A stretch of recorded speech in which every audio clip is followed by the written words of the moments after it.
여러분 안녕하십니까. 법률사무소 국토의 김조영 대표 변호사입니다. 조합장 추천위원장 공부방 56차인데요. 오늘은 좀 중요한 얘기가 되겠습니다. 우리가 조합총회에서 결의를 받으면 거의 전 조합원한테 효력을 미치는 가장 최종적인 결의이기 때문에 조합총회를 성의를 다해가지고 준비를 하고 또 동의를 득하기 위해 가지고 서민결의 직무 여러 가지 많이 하는데 이 조합총회 결의를 잘못하면 무효가 돼요.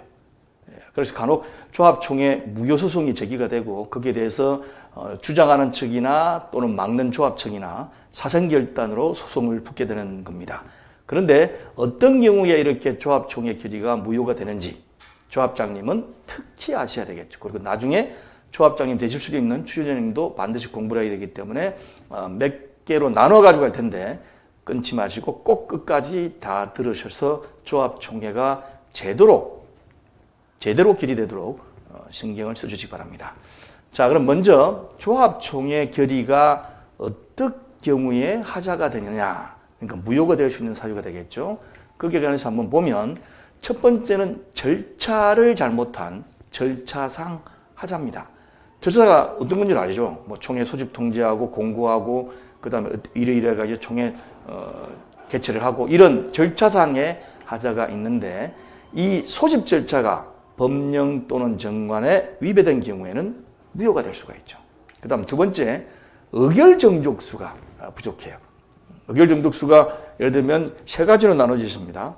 총조합은 과반수 출석에 과반수 찬성되는 게 하나 있고 그 다음에 총조합은 과반수, 그러니까 첫 번째가 총조합은 과반수 출석에 출석조합은 과반수, 두 번째가 총조합은 자체의 과반수, 세 번째가 가장 강한 게 총조합은 3분의 2 이상의 찬성, 이렇게 세 가지가 있기 때문에 총조합은 과반수 찬성과 총조합은 3분의 2 찬성은 쉽지가 않은 사항입니다. 그래서 이런 의결정족수가 부족이 된 경우를 얘기하는 거. 두 번째는 다 맞아. 절차도 맞고 의결정족수도 맞는데 내용이 강행명구에 위반된 경우에 무효가 될 수가 있습니다.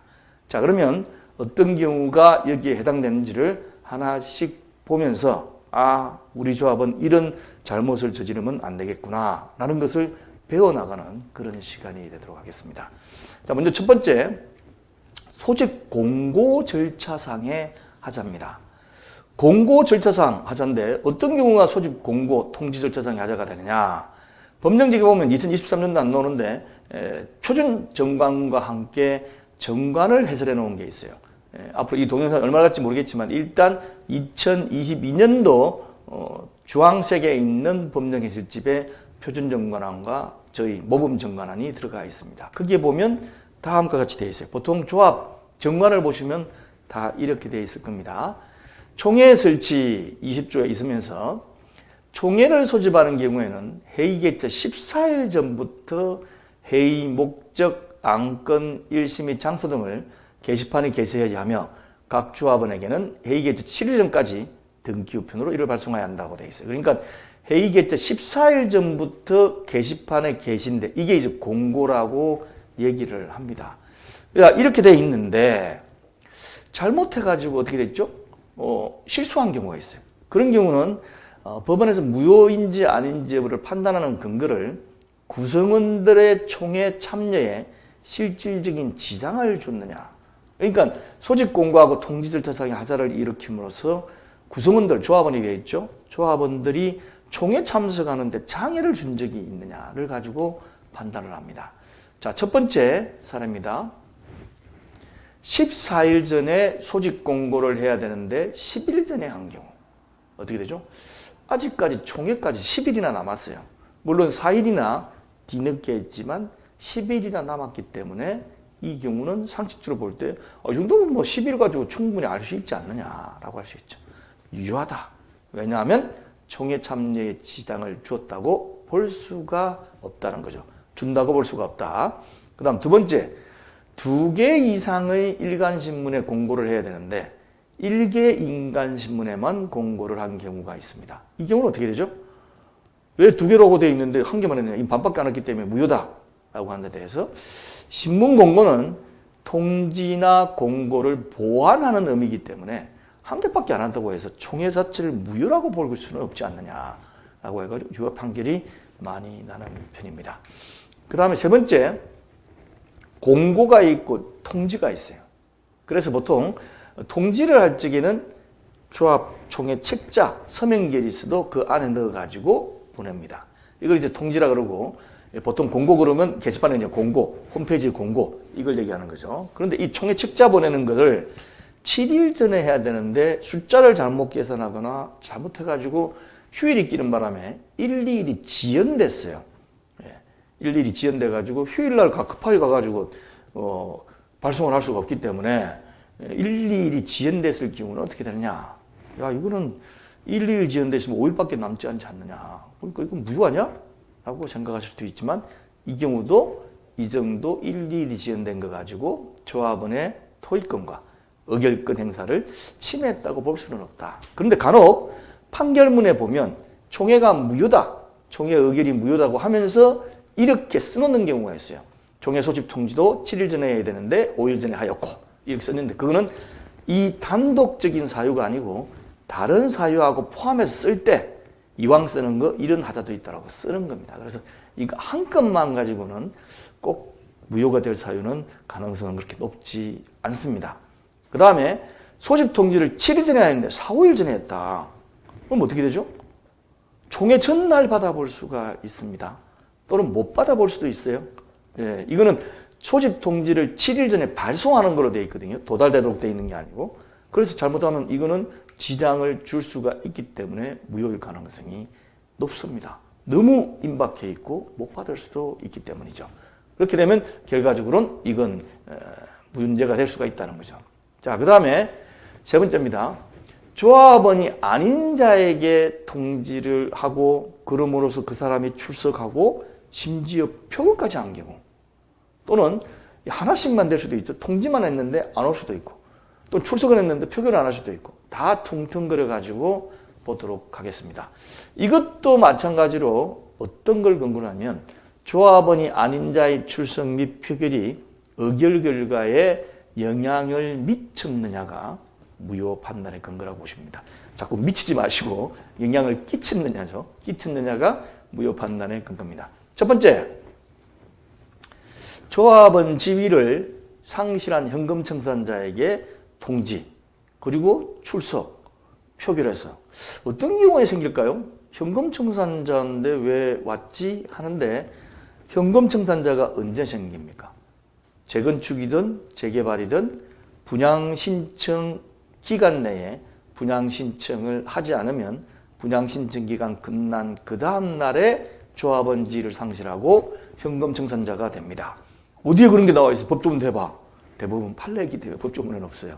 그래서 제가 정하는 모범 표준 정란에는 조합원들의 이해를 돕기 위해서 이렇게 분양 신청 기간 끝난 다음에 상실한다라고 적어두었습니다. 그래서 일반적으로 많이들 알고 계세요. 어쨌든 조합원 지위를 상실한 현금 청산자한테 조합이 그 판례를 잘 몰랐거나 또 어떻게 해야 될지를 몰라가지고, 왜냐하면 조합원 명부에는 그대로 있으니까 그냥 다 보냈습니다. 출석됐어요. 표결됐어요. 그걸 두고 이제 이 총회 결의가 무효라고 주장하고 싶은 측에서 무자격자, 현금 청산자가 들어와가지고 표결도 하고 다 했다. 이러니까 무효다라고 할 수 있다는 얘기죠. 그럴 경우에 참석해서 표결한 숫자가 의결 결과에 영향을 미치는 정도인지에 따라서 유무효 판단을 합니다. 왜냐하면 이 자격을 상실한 사람이 한 20명이 들어왔어. 그런데 1호 안건이 의결은 냈는데 개우 간단하게 5표 차이로 의결이 됐어. 그러면 어떻게 되죠? 현금 청산자가 거기에 찬성했는지 반대했는지 따라가지고 어떻게 달라지잖아요. 표결 결과가. 그런데 현금 청산자가 어디에 했는지를 알 수가 없어요. 왜냐? 현장에서 하는 투표는 무기명이기 때문에. 그런 경우는 무효다라고 판단하는 거고, 그렇지 않고 현금 청산자가 20명이 와가지고 투표까지 한 거는 맞는 것 같아. 중간에 간 사람도 있겠지만. 근데 표결차가 한 200표 나버렸다. 그러면 영향을 안 미치잖아요. 그래서 거기에 따라서 판단을 하시면 됩니다. 그 다음 두 번째, 조합원이 아닌 자. 재건축 조합의 설립 미동의자는 당연히 처음부터 조합원이 아닙니다. 위에 거는 조합원이었다가 분양 신청, 분양 계약 안 해가지고 현금청탁사 저기가 된 사람이고, 두 번째 거는 재건축 조합의 경우에 아예 미동이사여가지고 조합원이 아닌데 실수로 통지가고 출석하고 표결까지 해버렸어요. 그것도 마찬가지로 그 숫자를 대비해가지고 위에 같이 동일하게 판단을 하시면 됩니다. 별로 어렵지가 않죠? 쉽습니다. 그 다음에 네 번째, 총회를 하려고 그러면 이사회하고 대의원회를 개최해가지고 총회 안건의 상정을 올리잖아요. 그런데 이사회하고 대의원회 무자격자가 참석해가지고 표결을 해서 간혹 가다 보면 임대의원 연설회의를 아직도 하고 있는 조합이 있습니다. 그게 뭐죠? 임원하고 대의원회를 짬뽕해서 해버린다는 얘기 아닙니까? 그건 말이 안 되죠. 뭐가 안 맞아요, 하여튼. 그래서 어쨌든 이사회하고 대의원회를 따로 했는데도 불구하고 무자격자가 참석해가 표결까지 한 경우, 이런 경우는 어떻게 되느냐. 자, 그 무자격자의 참석 표결이 의결경영에 영향을 미쳤느냐가 당연히 무효 판단의 근거가 되겠죠. 그죠? 똑같습니다, 총회나. 자, 그 다음에 첫 번째, 무자격자가 참석을 했어. 표결도 안 하고 발언도 안 했어. 그럼 어떻게 되죠? 아무 영향을 안 미치잖아요. 무자격자 참석했는데 옆에 앉아가지고 듣고만 있었다 갔다. 그러면 당연히 이사회나 대의원의 의결에 영향이 없기 때문에 유효합니다. 그죠? 그거는 쉽게 판단하실 수 있잖아요. 두 번째, 발언이나 포결을 했어. 어떻게 되죠? 그때도 의결 권리가 영향을 미칠 정도면 무효죠. 발언했는데 그냥 간단하게 의사진행 발언을 한다거나, 아니면 또 심하게 막 이거 찬성하면 안 됩니다. 내가 이사인데 말이야. 대의원 당신들 이렇게 주냐? 이사회에서 이 결의한 걸 대의원이 뒤집으면 말이 되느냐? 이사회 뭐 엿먹이려고 그러냐? 뭐 이런 식으로 하면서 막 윽박 지른다든지 해가지고 대의원들이 속된 바로 쫄아가지고 투표를 하는 그런 분위기였다. 그러면 무효가 될 수 있습니다. 대의원들끼리. 그런데 발언이나 표결을 했지만 그런 정도가 아니다. 그리고 마찬가지로 표결을 했는데 그 사람이 표결한 숫자하고 의결 결과 나온 숫자 차이하고 보니까 아까 총회 때 말씀드린 것처럼 별 영향을 안 미치더라. 그러면은 무효가 안 되고, 그리고 미칠 정도면 무효가 되고, 그렇게 되는 겁니다. 자, 그 다음에 다섯 번째입니다. 발송을 하는데 등기 우편이 아닌 일반 우편으로 발송한 경우. 어떤 경우죠? 총회 소집 공고는 게시판이나 홈페이지 하기 때문에 발송이라는 게 없습니다. 그런데 총회 책자를 보낼 때에 등기 우편이 아닌 일반 우편으로 발송을 해버렸어요. 그러면 어떻게 되죠? 이게 도대체 알 수가 없다. 알 수가 없다. 일반 우편으로 발송한 경우 알 수가 없다. 어떻게 되느냐 한번 보겠습니다. 자, 정간에 보면 다음과 같이 되어 있습니다. 아까 보신 재개발, 재건축 공의 20조의 총회 설치라고 되어 있는데 그 7항에 보면 아까 읽어드린 것처럼 회의 개최 14일 전부터 회의 목적, 안건, 일시 및 장소 등을 게시판에 게시해야 하며 각 조합원에게는 회의 개최 7일 전까지 등기 우편으로 이를 발송 통지해야 한다 라고 되어 있거든요. 그러니까 7일 전까지 등기 우편을 발송을 해야 됩니다. 이것도 마찬가지로 재건축도 등기 우편으로 발송. 그런데 등기 우편 돈 든다고 등기 우편을 하지 않고 일반 우편으로 보냈어요. 이럴 경우에 판단의 기준은 어떻게 잡으면 조합원들에게 제대로 송달이 되었느냐, 총회 책자가 제대로 갔겠느냐를 판단하는 거죠. 자, 일반 우편은 어디로 보냈는지가 흔적이 안 나올 수가 있습니다. 그죠? 어디로 보냈는지. 근데 등기 우편은 등기 우편을 갖다가 돌아오기 때문에 어느 곳으로 보낸지가 흔적이 남아요.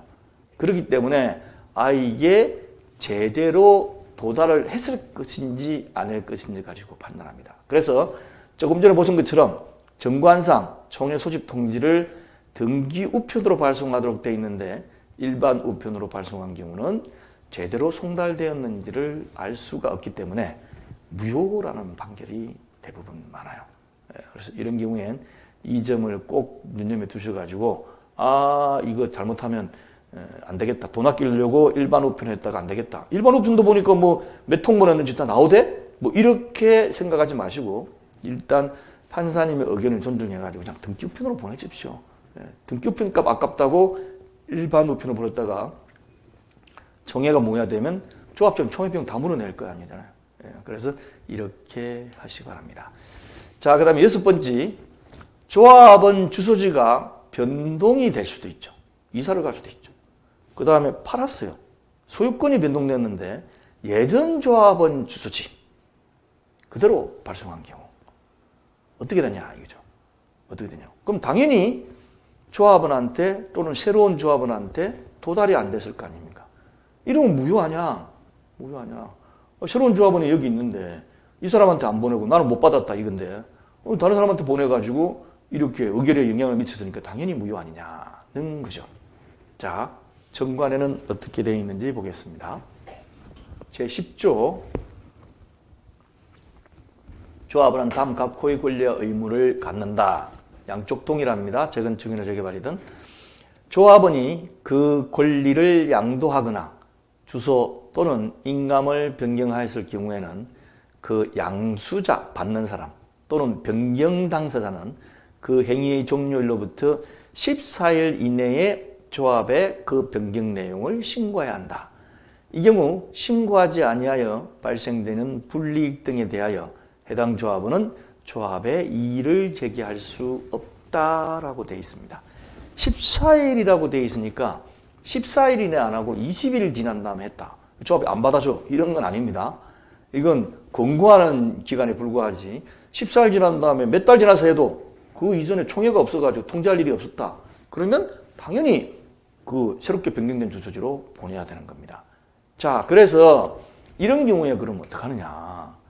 조합원의 주소지가 변경됐는데 종전 주소지를 통지한 경우 이 경우는 조합 정관상 주소 변경 시에 신고 의무는 조합원에게 있기 때문에 신고하지 않아가지고 종전 주소지로 발송한 것은 유효합니다. 어쩔 수가 없어요. 조합에서 맨날 소유자가 변경되는 거 쳐다볼 수도 없는 거지 않습니까? 맨날 등기부등본 띄볼 수도 없는 거, 초본론 더 띄볼 수도 없는 거고, 이사 갔는지 안 갔는지.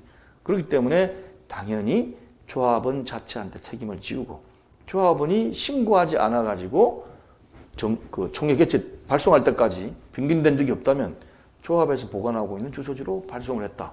아무 문제가 없습니다. 라고 해가지고 유효하다고 판결이 납니다. 그 다음에 소유권이 변경되었어요. 소유권이 변경되면 어떻게 되죠? 등기가 되면 조합원이 변경됩니다. 그래서 소유권자가 토지등 소유자고 토지등 소유자가 조합원이기 때문에 소유권이 변경이 되면 등기가 되면 종전조합원의 권리 의무는 새로운 조합원에게 승계가 되도록 되어 있어요. 그런데 소유권이 변경된데도 불구하고 종전조합원 주소지를 통지했다. 왜냐? 조합은 모른다. 소유가 돼가지고 매매가 돼가지고 소유권이 변동된 줄 조합에서 맨날 띄볼 수가 없기 때문에 모르는 거 아니냐. 그러니까 이거는 조합에 책임이 없다. 라는 게 판례의 입장이고 상식에도 맞습니다. 안 그러면 소유권 변동된 다음에 이걸 어떻게 다 해요? 예. 그런데 한 가지 유념할 게 있습니다. 여기서 이거는 총회에 발송하는 주소지고 이거보다 중요한 통지가 하나 있죠. 뭐죠? 조합원들한테 분양 신청하라고 통지를 보냈는데 조합원이 이걸 신고를 제대로 안 했어. 그렇지만 조합원이 전혀 하는 줄도 모르고 있다가 조합원 분양 신청 기간이 지나가 버렸어요. 또는 외국에 여행을 갔었는데 전혀 몰랐다. 뭐 이런 것들도 있을 수가 있겠죠. 어쨌든 그 주소지로 지나가 버렸는데 나중에 알고 보니까 조합원 주소지가 아니더라. 이사를 갔는데 잘 몰랐다. 또 소유권이 맡겼는데 잘 몰랐다. 이렇게 될 수가 있겠죠. 그래서 이런 경우에는 아주 법원은 달리 판단을 하기 시작했습니다. 옛날에는 지금 보신 것처럼 조합원이 권리 의무를 다 이행 안 했기 때문에 조합원 책임이 없다. 그래서 분양신청 기간을 도과시킨 거는 그 기간 내에 분양신청 안 한 것은 네 잘못이니까 조합원 책임 없다. 이렇게 하는데 한 7, 8년 전부터 하급심의 판결이 바뀌기 시작했어요. 어떠냐면 다른 건 몰라도 조합원 분양신청은 굉장히 중요한 거다. 왜냐? 조합원 분양신청을 하지 않으면 현금청산되고 분양신청 자체권이 없어지잖아요. 원래 재건축 재개발 왜 합니까? 재산정식이 있지만 재산정식은 결과적으로는 신축 아파트나 상가를 분양받음으로써 생기는 거거든요. 근데 그게 가장 큰 목적인데 조합에서 통지를 보낼 때는 다른 일반적인 권리 의무와 관련된 통지와 달리 굉장히 주의 의무를 기울여야 된다. 그래서 조합원은 이 딱 통지를 등교편으로 보냈더니만 반송이 됐어요. 그럼 이게 안 사나? 등교편 보면 사유가 있습니다. 주소불명 나오면 이상한 거예요. 이상한 겁니다. 그럴 경우는 어떻습니까? 예. 또 재개발 같은 경우는 조합 설립 동의 안 한 사람도 무조건 조합이 되기 때문에 조합원이 되기 때문에 옛날 아주 오래전에 주소지가 그대로 적혀 있는 경우가 있어요. 그런 경우는 법원은 어떻게 하냐면 조합에서 최대한도로 그걸 알아놔야 된다. 첫째, 주소지로 안 했어. 그러면 세 놔준 거, 예를 들어 세를 놓는 사람이 세를 도로 내보내고 자기가 들어갈 수도 있으니까 그 목적물 주소지, 조합에 신고된 주소지, 그 다음에 목적물 주소지 또는 등기부 등본상에 나와 있는 옛날 주소지까지도 다 보내는 등 구체적인 그 주소를 파악하기 위한 의무를 다 해야 된다. 다 해야 되는데도 어떻습니까? 안 했기 때문에 분양 신청 기간이 지났다고 해서 이 사람한테 분양권이 없는 건 아니다. 그러면 어떻게 되죠? 조합에서는 분양 신청 기간 다 지난다고 해가지고 더 절차가 지났고 그런 다음에 관리처분 계획 끝나고 분양 계약 체결해가지고 그 시점 돼서 다 어떻습니까?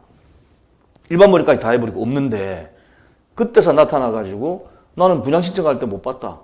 내가 지금까지 뭐 좀 바빠가 신경 안 썼더니만 그 사이에 벌써 일반 분양까지 다 끝나버렸네. 내 건 어떻게 되는 거야? 내놔. 이렇게 하는 경우죠. 그래서 만약에 그 사람이 조합을 상대로 소송을 해가지고 분양 신청권이 있다라고 판결이 나면 조합원이 가지고 있는 보류지라는 것이 혹시 몰라가지고 놔두는 거거든요. 몇 개를. 그 줄 수밖에 없습니다. 그래서 별도로 저희 그 조합 모범 정관안에 보면 분양 신청과 관련해서는 권리 의무란에 별도로 넣어놨습니다. 분양 신청, 분양 계약 관련된 거는 굉장히 자세하게 파악을 하라고 넣어놨으니까 그 부분을 꼭 참조하셔가지고 잘못 발송함으로 인해 가지고 조합에 불이익이 생기지 않도록 조합장께서는 각별히 신경을 써야 될 겁니다. 자, 법률사무소 국토의 홈페이지에 들어오면 여러 가지 강의가 많이 있는데 이 강의를 혹시 제대로 못 보신 분, 제때 못 보신 분이 있죠. 그것 때문에 이제 동영상을 하는 건데 못 보신 분들은 밑에 내려가시면 홈페이지 밑에 내려가시면 따로 있습니다. 공부방 따로 있으니까 꼭 이거를 봐주시고 저희 25년간 경험으로 지금 계속 강의를 해드리니까 혹시 뭐 잘못됐거나 혹시 더 알고 싶은 분이 있으면 얼마든지 연락을 주십시오. 그러면 강의 제목에 반영을 해가지고 계속 앞으로 해나가도록 하겠습니다. 자, 그러면 다음 주에 두 번째 거 이렇게 하면 무효가 됩니다. 두 번째 거 꼭 참여해 주시기 바랍니다. 감사합니다.